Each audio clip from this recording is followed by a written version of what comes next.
Let's get back to the Manchester derby show. It was a comfortable win for City, wasn't it? But Pep Guardiola says his players deserve more credit. But a manager of players looks easy, but it's not. It really is not. So a lot of respect for United, for what they do, but we were at our best, especially in the second half. But the opponents play, you know that when you lose in Wolves, it's because they are really good, and the manager explained the tactics that they did it to beat us. But when we win, it's because we have done good things too. There we go. Pep, they're saying we should give City more credit, so go on then. That's superb, aren't they? They are.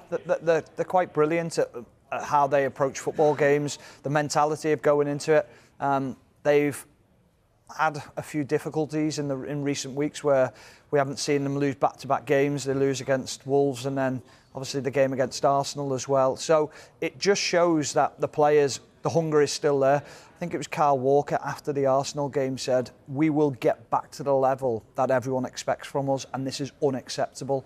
And you talk about attitudes within a changing room. We just talked about Manchester United's attitude. Their attitude's completely different. Their attitudes are standards, winning, believing in each other, believing in the manager, and I think that is evident for everyone to see. Yeah, he looks happy there, and why not? As do the City players. We saw Erling Haaland in the back giving it that. It's incredible to think he's had some doubters recently. Did that silence them? I don't know how anybody could doubt Haaland. No. He was still top goal scorer, wasn't he? I think when people were saying that. Just had a bit of a quiet game, maybe missed a couple of opportunities, but that is always going to happen, isn't it, in a striker's sort of league season.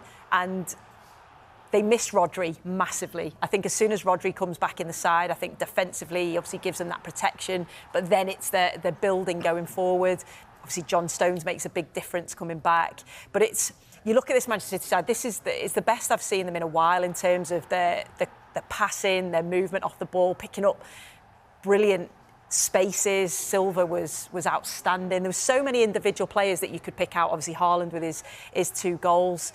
But collectively as a team, as Stephen said as well, it's that mentality, that keep going, the standards, they're always wanting to improve, and that obviously comes from Pep Guardiola, but the players are able to perform that on the pitch as well. Yeah, he's expected to finish runner-up to Lionel Messi in the Ballon d'Or this evening. Is there an argument it should have been him picking up the award and in future, or is there some young lad out of Real Madrid at the moment who we'll get onto later who might well end up eclipsing Haaland? How do you see it? Oh, well, there's a few decent players around at the minute, isn't there? But yeah, I think this Ballon d'Or, you probably couldn't look past Messi in terms of winning the World Cup. That was absolutely brilliant for him personally and for the country. So Haaland certainly will have been spoken about. Was it 52 goals in 53 games? Winning the treble, part of that team, which is ridiculous, setting those sort of levels and those sort of expectations to come into a side like Manchester City, to come into the Premier League and take it by storm as he did. So of course there's certainly Ballon d'Ors for him moving forward. You might have noticed that Stephen has stepped out of the back 3 and into midfield, which is exactly what John Stones has done in his career now. Back from injury, back here alongside Rodri now. How much did City miss him at the start of the season in this role?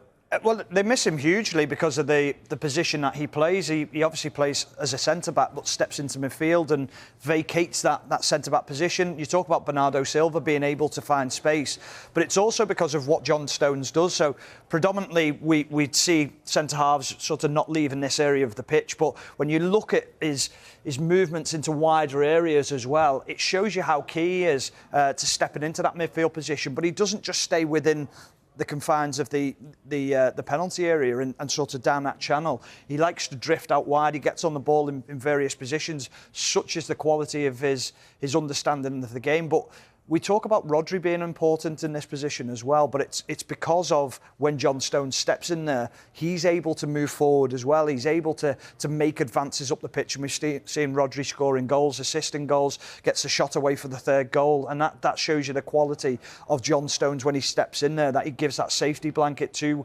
Rodri in this position. So I think when you think of Manchester City getting back to the best, yes, Rodri's key to that, but John Stones is one of those players who certainly adds value to that midfield as well. Yeah, it's tricky to work it out, isn't it? Who's the most valuable? You know, John Stones moving out of position, Erling Haaland, Phil Foden would get a shout in there as well. But I guess Rodri and the results when he's not there, maybe him. It's set to be I think I'm fair in saying, a thrilling Premier League title race. Just 4 points separating those top five. City in third currently. The fact that they've been there and can churn those results out, unlike perhaps Tottenham and Arsenal in recent years, does that still make them favourites? But Liverpool will perhaps say that they have a claim to that sort of form when needed. Yeah, I think it's difficult to still look past Manchester City. I know they had those couple of results where people were saying, oh, you know, is this going to be a season where other teams are maybe going to win it? But of course, the experience, the know-how that they've got, the quality that they have when they get the players. They've still got De Bruyne to come back, which is, I think, scary for a lot of teams looking round there. And I looked yesterday, and obviously we praised Doku last week and how he performed against Brighton.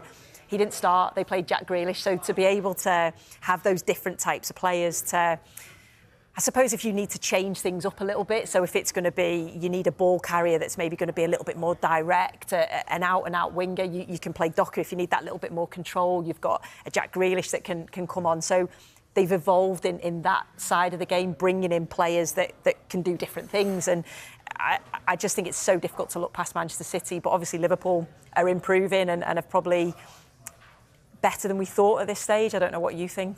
Yeah, no, I do. I think Liverpool are better. I think we thought they would be better. I think it was just how good would they be with this new midfield that they've got. Manchester City are always going to be the ones, aren't they? Yeah. I think the big thing that will be, well, the thing that will be interesting is, will Manchester City now look to buy another centre midfielder in January in case of Rodri, because they've realised how much they do miss him. And I think that'll be the big thing, because we think Calvin Phillips will probably move on after his interview with England, after the game, where he said it's imperative that I get game time and it's something that I need to look at in January and will look to address. So it looks like he will leave the club. So they do need to bring someone else into that central midfield, because there's no doubt in that they suffer when he's not in the team, because he's a part of a cog that makes the machine run well. And sometimes if you put the wrong cog in, it doesn't quite work the same. So they've got to make sure that they buy the next piece to that when he does step out the team or he wants resting. You think of what he said last season, played too much football, played a lot of football and he's tired. So he'll want resting at some point. So it's important that they strengthen in there.